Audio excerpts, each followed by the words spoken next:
Dugang sa itong mga balita, mga kapuso, padayong giimbestigahan sa kapulisan kinahitabo sa kainila nga voice coach sa Sugbo kansang lawas nakit-a na lang Sabado sa buntag dito sa Dakbayan sa Naga.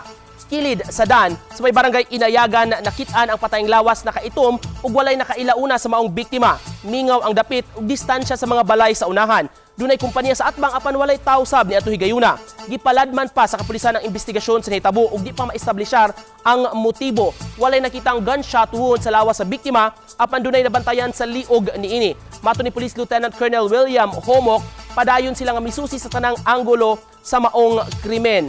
Pinaagi sa igsuon positibo nga giila ang mga patayng lawas nga iya ni Jay Unchuan, usa na ilang vocal coach din sa Sugbo ug nagpaluyo sa pag-train sa mga partisipante sa tinuig nga singing competition. Ang makaila ni Unchuan mi-post sa social media sa ilang pagkondinar sa linuog ang pagpatay kaniya subay sa ilang pagpanawagan ug hustisya.